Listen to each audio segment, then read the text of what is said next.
Vida e Ensinos, capítulo 33. Organização e desenvolvimento.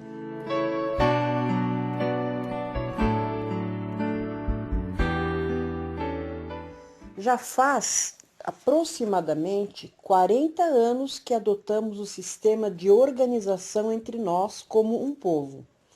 Fiz parte daqueles que tiveram a experiência de estabelecê-la desde o princípio.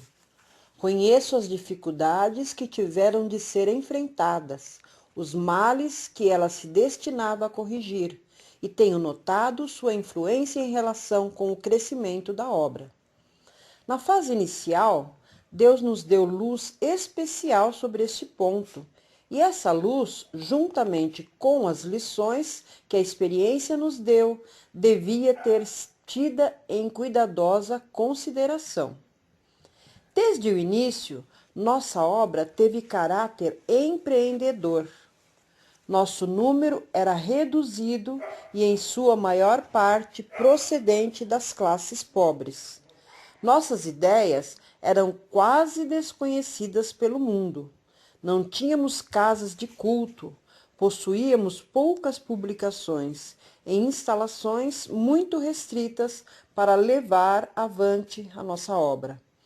As ovelhas estavam espalhadas pelas estradas e caminhos, nas cidades, povoados e florestas. Os mandamentos de Deus e a fé de Jesus era a nossa mensagem. Unidade de fé e doutrina. Meu esposo, juntamente com os pastores José Bates e Stephen Pearce, Hiram Edson e outros que eram dedicados, generosos e fiéis, estava entre os que, depois da passagem do tempo de 1844, buscaram a verdade como um tesouro escondido. Com o coração submisso, nós nos reuníamos e orávamos para que fôssemos um na fé e doutrina, pois sabíamos que Cristo não está dividido. Cada vez tomávamos um ponto para assunto de nosso estudo. Abriam as Escrituras com sentimento de temor. Jejuávamos frequentemente a fim de ter melhor disposição para compreender a verdade. Se depois de fervorosa oração não compreendíamos algum ponto, discutíamos sobre o assunto e cada um expressava livremente sua opinião. De novo, então, nos ajoelhávamos em oração e fervorosas súplicas subiam ao céu para que Deus nos ajudasse a ver de uma mesma forma para que fôssemos um, como Cristo e o Pai são um. Muitas lágrimas eram derramadas. Assim ficávamos muitas horas. Algumas vezes passávamos a noite toda em solene verificação das Escrituras para compreender a verdade para o nosso tempo. Em algumas ocasiões, o Espírito de Deus descia sobre mim e porções difíceis eram esclarecidas pelo modo indicado por Deus, e havia então perfeita harmonia. Éramos todos de um mesmo pensamento e espírito. Procurávamos com muita fidelidade que as Escrituras não fossem deturpadas para se adaptarem às opiniões de qualquer pessoa. Procurávamos fazer com que nossas divergências de opinião fossem as menores possíveis, não insistindo sobre pontos que eram de menos importância, a respeito dos quais havia opiniões divergentes. A preocupação de cada pessoa, porém, era promover entre os cristãos uma condição que correspondesse à oração de Cristo para que seus discípulos pudessem ser um, assim como ele e o Pai. Algumas vezes, um ou dois irmãos, obstinadamente, se opunham à opinião apresentada e agiam de acordo com os sentimentos naturais do coração.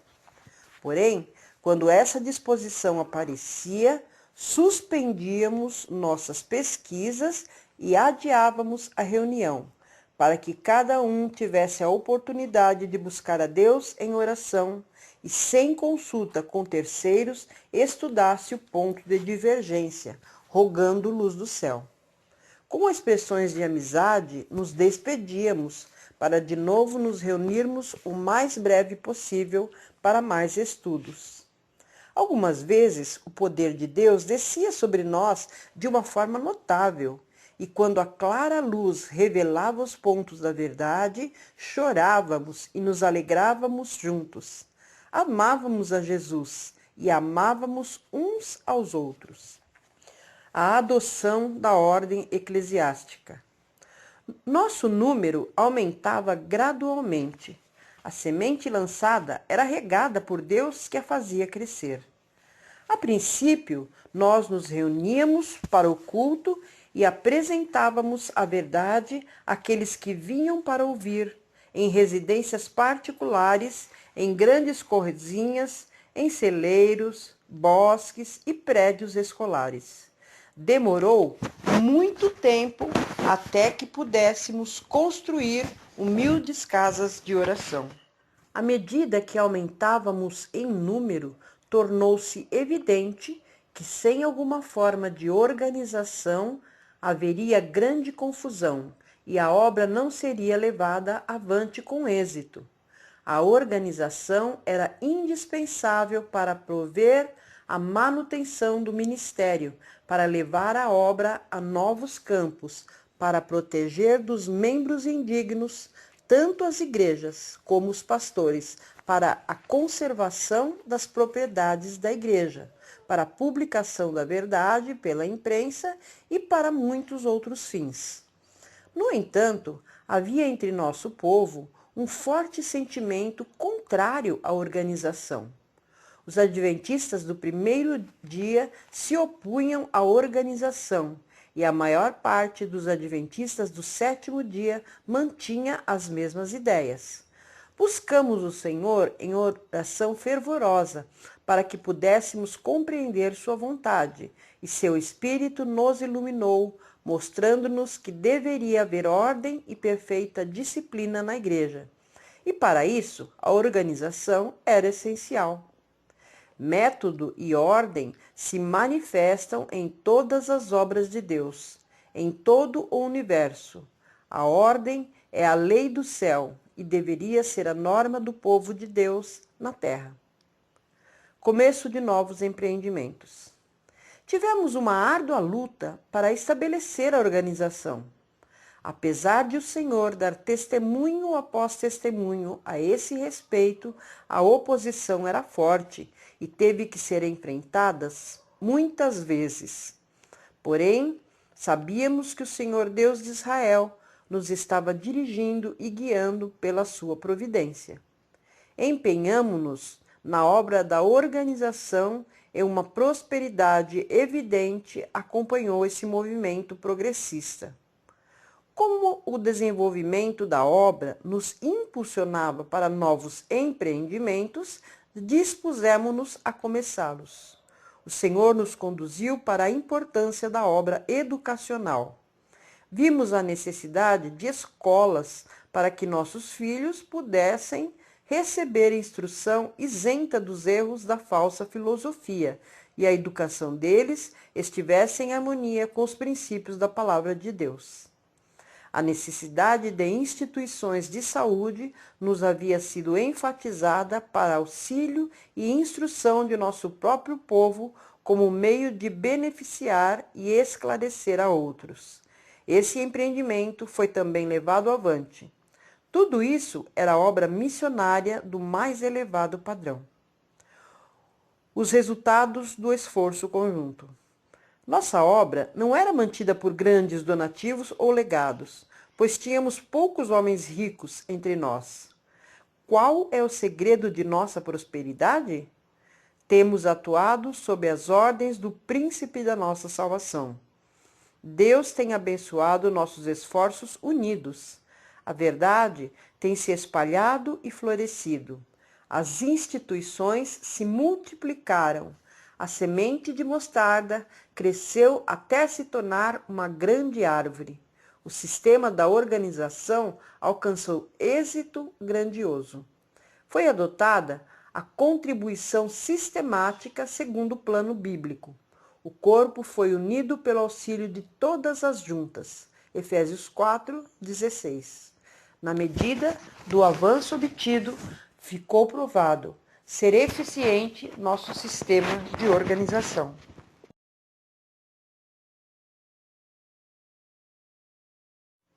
Evitando os perigos da desordem. Ninguém deve alimentar o pensamento de que podemos dispensar a organização.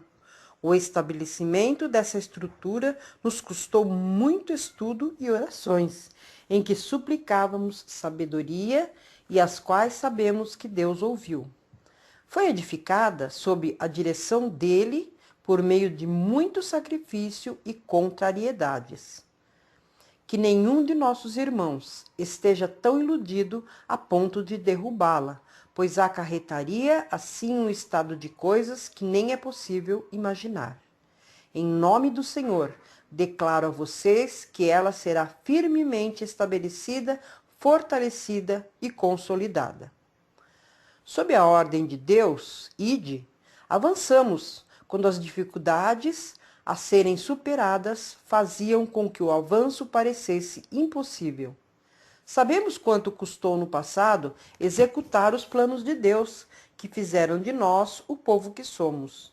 Portanto, que cada um tenha o máximo cuidado para não conturbar a mente quanto a essas coisas que Deus ordenou para nossa prosperidade e êxito no desenvolvimento de sua obra.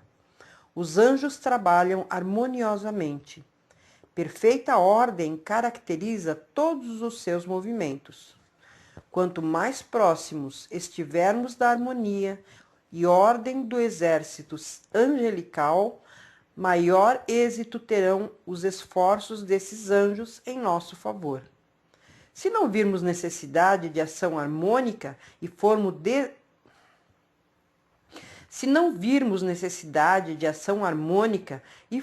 desordenados, indisciplinados e desorganizados em nossa maneira de agir, os anjos, que são perfeitamente organizados e atuam em perfeita ordem, não poderão com êxito trabalhar por nós. Eles se afastarão pesarosos, pois não estão autorizados a abençoar confusão, distração e desorganização. Todos os que desejarem a cooperação dos mensageiros celestiais devem trabalhar em harmonia com eles.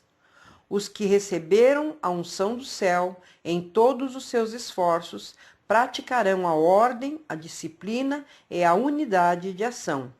E então os anjos de Deus poderão cooperar com eles, mas nunca, jamais, esses mensageiros celestiais aprovarão a irregularidade, a desorganização e a desordem. Todos esses males são o resultado dos esforços de Satanás para nos enfraquecer, destruir nossa coragem e evitar a ação bem-sucedida. Satanás bem sabe que o sucesso apenas pode acompanhar a ação ordenada e harmoniosa.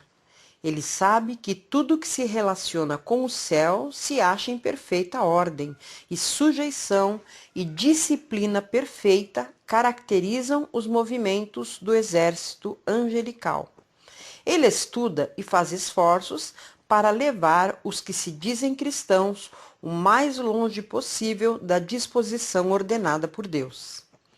Ele engana até o povo que afirma ser de Deus e o leva a acreditar que a ordem e a disciplina são inimigas da espiritualidade e que a única segurança para essas pessoas consiste em seguir cada qual o próprio rumo e, de maneira especial, permanecer afastadas de cristãos que convivem unidos e trabalham para estabelecer a disciplina e a harmonia de ação.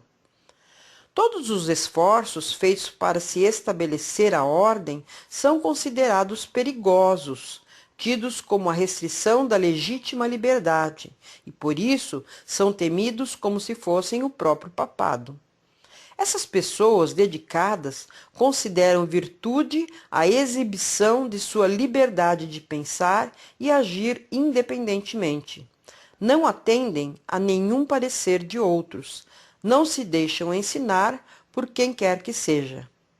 Foi-me mostrado que a obra especial de Satanás é induzir as pessoas a crer que Deus lhes ordena agir por si mesmas e escolher o próprio caminho, independentemente de seus irmãos. Responsabilidade individual e unidade. Deus está guiando um povo do mundo para a elevada plataforma da verdade eterna, os mandamentos de Deus e a fé de Jesus. Disciplinará e habilitará seu povo. Eles não estarão em divergência, um crendo uma coisa e outro tendo fé e opiniões inteiramente opostas, e cada um atuando independentemente do conjunto.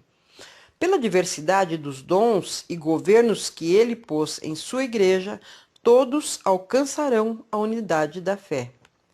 Se alguém forma o próprio conceito quanto à verdade bíblica, sem atender à opinião de seus irmãos e justifica seu procedimento alegando que tem o direito de pensar livremente, impondo então suas ideias aos outros, como poderá cumprir a oração de Cristo? E se outro e mais outro ainda se levantam, cada qual afirmando seu direito de crer e falar o que lhe agrada, sem atentar para a fé comum? Onde estará aquela harmonia que existia entre Cristo e o Pai, pela qual Cristo orou para que também existisse entre seus irmãos? Embora tenhamos uma obra individual e individual responsabilidade perante Deus, não devemos seguir nosso próprio critério independentemente, sem tomar em consideração as opiniões e sentimentos de nossos irmãos, pois essa maneira de agir causaria desordem na igreja. É dever dos pastores respeitar o discernimento de seus irmãos, mas suas relações mútuas, assim como as doutrinas que ensinam, deveriam ser submetidas à prova da lei e do testemunho. Isaías 8, 20. Se os corações forem receptivos, não haverá divisão entre nós. Alguns se inclinam a ser desordenados e se afastam dos grandes marcos da fé, mas Deus está atuando em seus ministros para que sejam um na doutrina e no espírito. É necessário que nossa unidade hoje seja de caráter tal que resista à prova. Temos muitas lições para aprender e muitas mais para desaprender. Apenas Deus e o céu são infalíveis. Ficará decepcionado quem acha que nunca terá de abandonar uma opinião formada e que nunca precisará mudar de critério. Enquanto nos apegarmos obstinadamente às nossas ideias e opiniões, não poderemos ter a unidade pela qual Cristo orou. Quando um irmão recebe nova luz sobre as Escrituras, deve expor abertamente sua maneira de entender, e todo ministro deve pesquisar as Escrituras com sinceridade, a fim de ver se os pontos apresentados podem ser confirmados pela palavra inspirada. É necessário que o servo do Senhor não viva a contender, e sim deve ser brando para com todos, apto para instruir, paciente, disciplinando com mansidão os que se opõem na expectativa de que Deus lhes conceda não só o arrependimento para conhecerem plenamente a verdade. 2 Timóteo, capítulo 2, versos 24 e 25. Quantas coisas Deus tem feito. Ao recapitular nossa história, revendo cada passo de nosso progresso até o momento atual, posso dizer: louvado seja Deus! Quando vejo o que Deus tem feito, encho-me de admiração por Cristo e de confiança nele como líder. Nada temos a temer com relação ao futuro, a menos que nos esqueçamos da maneira pela qual o Senhor tem nos conduzido e de seus ensinos em nosso passado. Seremos um povo forte enquanto mantivermos nossa confiança no Senhor, pois lidamos com as poderosas verdades da palavra de Deus. Temos tudo para ser gratos. Se andarmos na luz, na medida em que ela brilha sobre nós, procedente dos oráculos vivificantes de Deus, teremos grandes responsabilidades, correspondentes à grande luz que nos foi conferida por Deus. Temos muitos deveres a cumprir, porque fomos feitos depositários da verdade sagrada, a ser dada ao mundo em toda a sua beleza e glória. Somos devedores a Deus por todas as coisas favoráveis que Ele nos confiou para embelezarmos a verdade com a santidade de nosso caráter e comunicarmos a mensagem de exortação, consolo e esperança e o amor àqueles que estão nas trevas do erro e do pecado. Graças a Deus pelo que já tem sido feito no sentido de prover aos nossos jovens condições para a educação religiosa e intelectual. Muitos têm sido instruídos para desempenhar uma parte nos vários ramos da obra, não somente nos Estados Unidos, mas em campos estrangeiros. A imprensa tem fornecido a literatura que difunde extensamente o conhecimento da verdade. Devem ser para nós motivos de gratidão a Deus todos os donativos que, como córregos, têm avolumado o fluxo das contribuições. Temos hoje um exército de jovens que, se for corretamente dirigido e incentivado, poderá fazer muito. Necessitamos de que nossos filhos creiam na verdade. Desejamos que sejam abençoados por Deus. Queremos que desempenhem uma parte em planos bem organizados para auxiliar outros jovens. Sejam eles preparados de tal maneira que possam representar corretamente a verdade, dando a razão da esperança que há eles e honrando a Deus em qualquer ramo da obra para o qual estiverem habilitados. Como discípulos de Cristo, temos o dever de difundir a luz que sabemos que o mundo não tem, e que os filhos de Deus sejam ricos em boas obras, generosos e prontos a repartir. Dessa forma, eles acumularão um tesouro para si mesmos, um firme fundamento para a era que há de vir, e assim alcançarão a verdadeira vida. 1 Timóteo, capítulo 6, versos 18 e 19.